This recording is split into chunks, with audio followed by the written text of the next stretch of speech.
بسم اللہ الرحمن الرحیم۔ السلام علیکم ورحمۃ اللہ وبرکاتہ۔ غسل کرنے کا مکمل طریقہ۔ غسل کیسے کرنا چاہیے؟ غسل خانے میں جانے سے پہلے باہر کھڑے ہو کر بسم اللہ کہیں۔ اگر غسل خانے میں ہی بیت الخلاء ہو تو ورنہ اندر جا کر بھی بسم اللہ کہہ سکتے ہیں، کیونکہ جہاں لیٹرین بیت الخلاء ہو وہاں اللہ کا نام نہیں لے سکتے اور نہ ہی اس کے اندر کوئی آیت یا دعا پڑھ سکتے ہیں۔ اگر پانی کسی برتن میں ہے تو پہلے دونوں ہاتھ برتن الٹا کر کے دھو لیں۔ اگر مگ ہے تو مگ سے پانی ہاتھوں میں ڈال لیں۔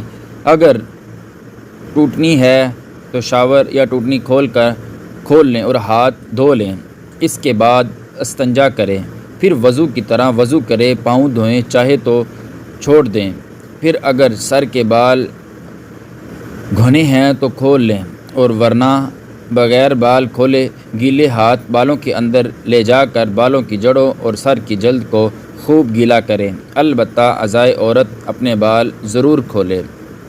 شیمپو یا صابن لگانا ہے تو لگا لیں، تو یہ غسل کے لیے لازم حصہ نہیں۔ اب سر پر 3 بار پانی ڈال کر صابن یا شیمپو بالوں سے نکال لی جائے۔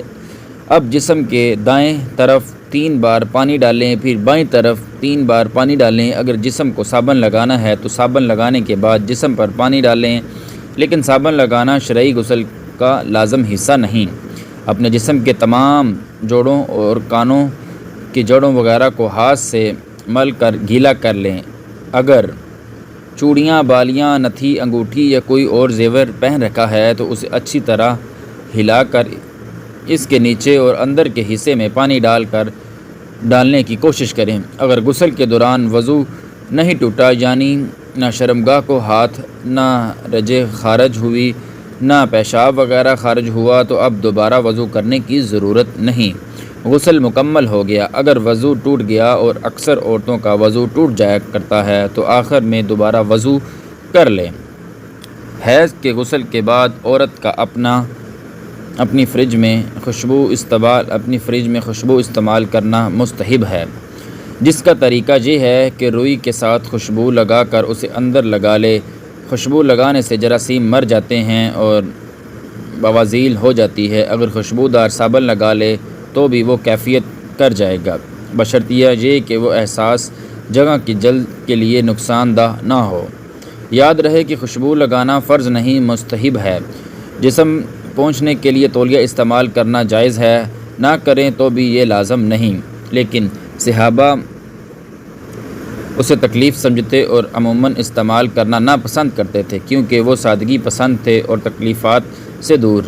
تمام کپڑے پہننے کا آغاز دائیں طرف سے کریں، مثلاً قمیض، پاجامہ، بنیان وغیرہ۔ پہلے وہ کپڑے پہنیں جو زیادہ ترسا ہیں، اور گلے میں پہنے جانے والے کپڑا ہی عورتوں کے لیے زیادہ ترسا ہے، یعنی قمیض، لیکن مرد کے لیے نیچے ٹانگوں پر پہنے جانے والا کپڑا زیادہ ساتر ہے، یعنی شلوار، پاجامہ، تہمت وغیرہ۔ غسل خانے سے باہر نکلنے کے بعد کلمہ شہادت پڑھیں۔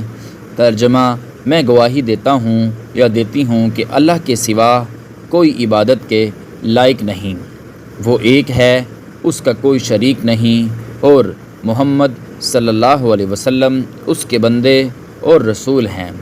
اور پھر یہ دعا پڑھیں: اللہم اجعلنی من التوابین واجعلنی من المتطہرین۔ اے اللہ، مجھے بہت توبہ کرنے والوں اور پاکیزہ رہنے والوں میں سے بنا دے۔ خبردار، وضو یا غسل کرتے وقت کلمہ شہادت یا کوئی اور کلمہ رسول اللہ صلی اللہ علیہ وسلم اور آپ کے صحابہ نے نہ پڑھا اور نہ اس کا حکم دیا۔ غسل بیٹھ کر بھی کیا جا سکتا ہے اور کھڑے ہو کر بھی کیا جا سکتا ہے۔